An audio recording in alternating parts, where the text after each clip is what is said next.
بسم اللہ الرحمن الرحیم۔ السلام علیکم ورحمۃ اللہ وبرکاتہ۔ جب اکابر صحابہ و صحابیات کے سلسلے میں جس شخصیت کا ذکر کرنے جا رہے ہیں وہ ہیں حضرت اسماء بنت ابو بکر رضی اللہ تعالی عنہ۔ حضرت اسماء نے 100 سال کی عمر پائی، نہ کوئی دانت گرا اور نہ داڑھ، اور نہ ہی عقل و خرد میں کوئی خلل پیدا ہوا۔ مورخین نے یہ لکھا ہے حضرت اسماء رضی اللہ تعالی عنہ کے بارے میں۔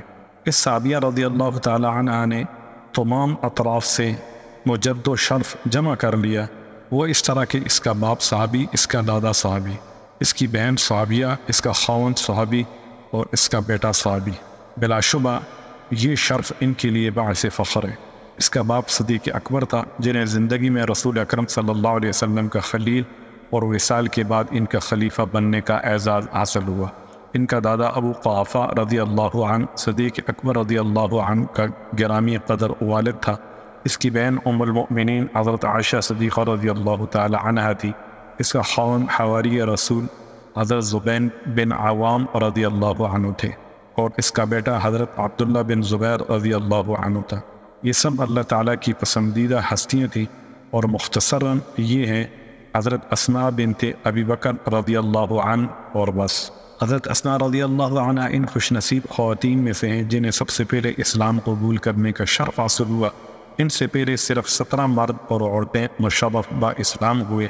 انہیں ذات الطواقین کا لقب دیا گیا، وہ اس لیے کہ جس رات رسول اکرم صلی اللہ علیہ وسلم اور ان کے ابا جان ہجرت کے لیے تیار ہوئے تو حضرت اسماء نے ان کے لیے زاد راہ تیار کیا، پانی کے لیے ایک مشکیزہ مہیا کیا۔ جب انہیں زاد راہ اور مشکیزہ کو باندھنے کے لیے کوئی رسی نہ ملی تو انہوں نے اپنا آزار بند کے 2 حصے کیے، ایک کے ساتھ زاد راہ کا تھیلا باندھ دیا اور دوسرے کے ساتھ مشکیزے کا منہ کس دیا۔ نبی اکرم صلی اللہ علیہ وسلم نے ان کے لیے برکت کی دعا کی اور فرمایا، تجھے اللہ تعالیٰ اس کے بدلے جنت میں 2 نطاق عطا فرمائے۔ اس سے ان کا لقب ذات النطاقین پڑ گیا۔ حضرت زبیر بن عوام نے جب ان سے شادی کی، اس وقت ان کی حالت بہت کمزور تھی، نہ تو ان کے پاس کوئی خادم تھا اور نہ ہی ایک گھوڑے کے علاوہ کوئی مال تھا۔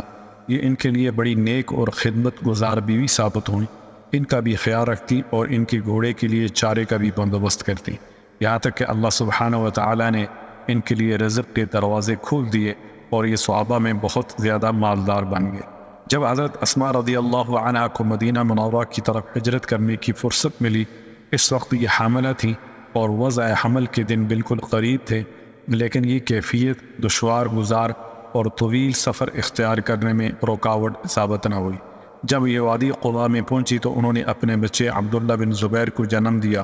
مسلمانوں نے عبداللہ بن زبیر کی ولادت پر بہت خوشی کا اظہار کیا، اس لیے کہ مدینہ منورہ میں مہاجرین کے ہاں یہ پہلا بچہ ہے جس نے جنم لیا۔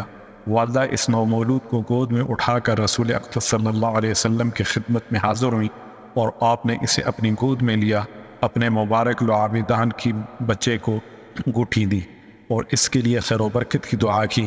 اس طرح سب سے پہلے جو اس کے پیٹ میں چیز گئی وہ رسول اکرم صلی اللہ علیہ وسلم کا لعاب دہن تھا۔ اسماء بنت ابی بکر میں جو بے شمار خوبیاں بیک وقت جمع ہو گئی تھیں، وہ شاذ و نادر ہی کسی میں جمع ہوتی ہیں۔ سخی اتنی تھی کہ ان کی سخاوت کی مثال دی جاتی تھی۔ ان کے بیٹے حضرت عبداللہ فرماتے ہیں، میں نے اپنی خالہ عائشہ اور اپنی امی اسماء سے بڑھ کر کسی عورت کو سخاوت کرتے نہیں دیکھا، لیکن ان دونوں کی سخاوت کا انداز مختلف تھا۔ خالہ عائشہ تو اشیاء جمع کرتی رہتی اور جب بہت سی اشیاء ہو جاتی تو پھر انہیں غرباء و مساکین میں تقسیم کر دیتی، لیکن میری امی کے ہاتھ میں جب بھی کوئی چیز آتی وہ کسی نہ کسی مستحق کو فوراً دے دیتی، کل کے لیے کسی چیز کو اپنے پاس باقی نہ رکھتی۔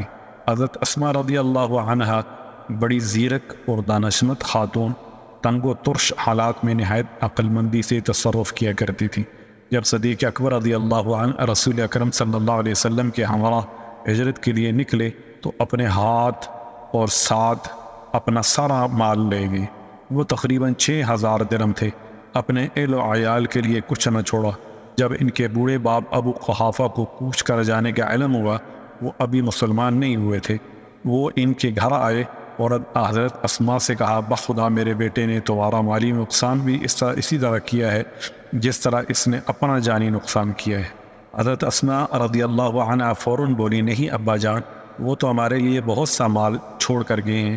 پھر کنکریاں اس طاقچے میں رکھیں جس میں صدیق اکبر رضی اللہ عنہ مال رکھا کرتے تھے، اس پر ایک کپڑا ڈال دیا اور پھر اپنے نابینا دادا کا ہاتھ پکڑا اور وہاں لے گئیں اور کہا، دادا جان یہ ہاتھ لگائیے، ابا جان ہمارے لیے کتنا مال چھوڑ کر گئے ہیں۔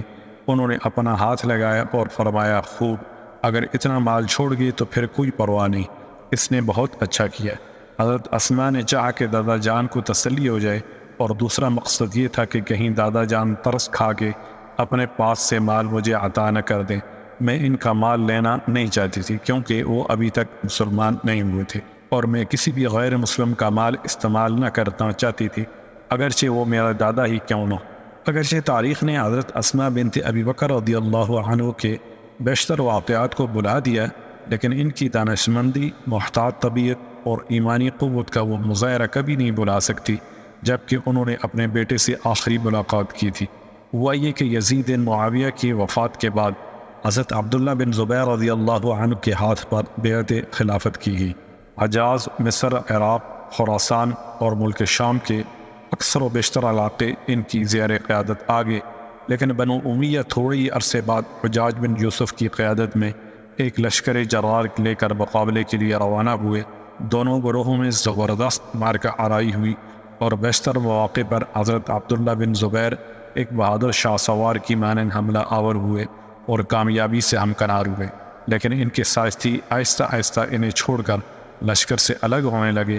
بالآخر آپ لاچار ہو کر بیت اللہ میں پناہ گزین ہوئے، اور چند ایک ساتھی بھی امن کی تلاش میں کعبۃ اللہ میں داخل ہوئے۔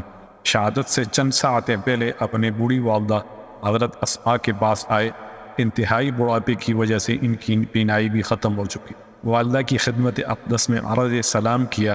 ماں نے اپنے رخت جگر کے سلام کا محبت بھرے انداز میں جواب دیا اور پوچھا، بیٹا میری جان صدقے اس نازک گھڑی میں میرے پاس کیسے آنا ہوا؟ حجاج تیرے لشکر پر توپ کے گولے جس انداز سے پھینک رہا ہے، اس سے مکے کے در و دیوار لرز رہے ہیں۔ بیٹے نے عرض کیا، اماں جان میں آپ سے مشورہ کرنے آیا ہوں۔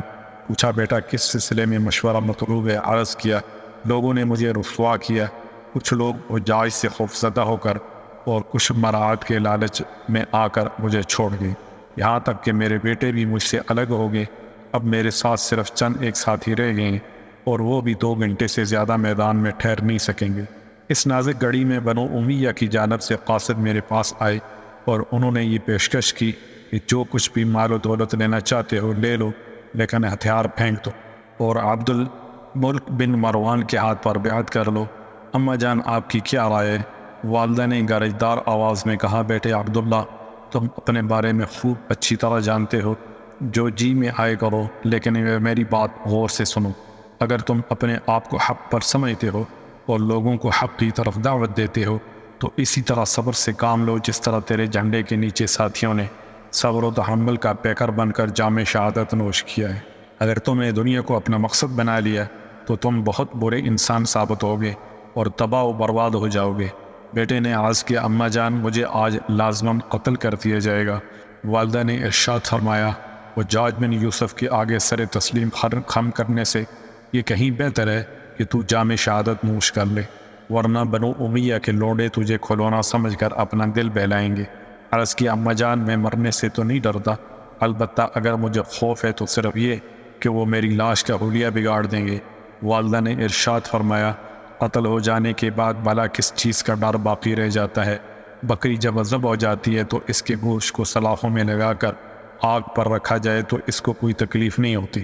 ماں کی یہ جرأت مندانہ گفتگو سن کر حضرت عبداللہ بن زبیر رضی اللہ عنہ کا چہرہ خوشی سے کھل اٹھا اور فرمایا، اماں جان تم بہت عظیم ہو، تیری عظمت کو میں سلام پیش کرتا ہوں۔ میں اس نازک گھڑی میں یہی جرأت مندانہ اور حوصلہ افزا باتیں سننے آیا تھا۔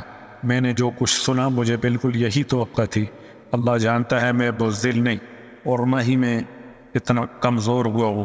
اللہ گواہ مجھے دنیا اور اس کی زیب و زینت سے کوئی سروکار نہیں۔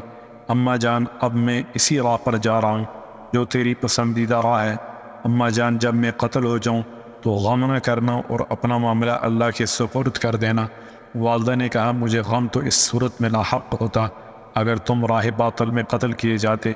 عرض کیا اماں جان آپ یقین جانیں آپ کے بیٹے نے کبھی برائی کا ارادہ نہیں کیا، کبھی بے حیائی کا ارتکاب نہیں کیا، کبھی عہد و پیما میں بے وفائی نہیں کی، کبھی کسی مسلمان پر ظلم و زیادتی کا قصد نہیں کیا، اور آپ کے بیٹے کو اللہ کی رضا سے بڑھ کر کوئی چیز مطلوب نہیں۔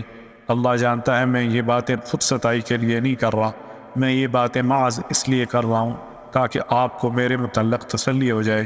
وہاں نے اپنے بیٹے کی باتیں سن کر خوشی سے کہا سب تعریفیں اس اللہ کے لیے ہیں جس نے تجھے اپنی اور میری پسند کے مطابق بنایا۔ بیٹا میرے ذرا قریب آؤ تاکہ میں تیری خوشبو سونگھ سکوں اور تیرے جسم پر پیار بھرے ہاتھ پھیر سکوں۔ حضرت عبداللہ رضی اللہ عنہ نے اپنی ماں کے ہاتھوں اور پاؤں کو چوما، ماں نے اپنے بیٹے کے سر، گردن اور چہرے کو چوما، جسم پر پیار سے ہاتھ پھیرے تو انہیں جسم پر پہنی ہوئی کوئی سخت چیز محسوس ہوئی۔ پوچھا بیٹے یہ کیا پہن رکھا ہے؟ بتایا اماں جان یہ زرہ پہن رکھی ہے۔ فرمایا بیٹا جسے شہادت مطلوب ہوتی ہے وہ یہ زرہ نہیں پہنا کرتے۔ عرض کیا اماں جان میں نے تو یہ تیری خوشی کی خاطر پہنی ہے۔ فرمایا بیٹے اسے اتار دو، اس کی جگہ لمبا کرتا زیب تن کر لو تاکہ جب تم شہید ہو کر گرو تو برہنہ نہ ہو سکو۔ حضرت عبداللہ بن زبیر رضی اللہ عنہ نے فوراً زرہ اتار دی، ایک لمبا کرتا زیب تن کیا اور لڑائی کے لیے حرم کی طرف چل دی، اور عرض کیا اماں جان میرے لیے دعا کرنا۔ والدہ نے ہاتھ اٹھائے اور دعا کی، الہی رات کی تنہائیوں میں کی جانے والی میرے بیٹے کی عبادت کو قبول فرما۔ الہی مدینہ اور مکہ کی چلچلاتی دھوپ میں رکھے جانے والے روزوں کو قبول فرما۔ الہی میرے بیٹے نے اپنے ماں باپ سے جو سلوک کیا اسے شرف قبولیت نواز۔ الہی میں اپنے لخت جگر کو تیرے سپرد کرتی ہوں، اور جو تو نے اس کے متعلق فیصلہ کیا ہے میں اس پر دل و جان سے راضی ہوں۔ الہی مجھے اب صبر کرنے والوں کا ساتھ عطا فرما۔ اس دن غروب آفتاب سے پہلے یہ حضرت عبداللہ بن زبیر جام شہادت نوش فرما کر اپنے اللہ کو پیارے ہو گئے۔ شہادت سے تقریباً 10 روز بعد ان کی والدہ حضرت اسماء بنت ابی بکر بھی اللہ کو پیاری ہو گئی۔ انہوں نے 100 سال کی عمر پائی، نہ تو کوئی دانت گرا اور نہ داڑھ، اور نہ ہی عقل و خرد میں کوئی خرابی پیدا ہوئی۔ السلام علیکم ورحمۃ اللہ وبرکاتہ۔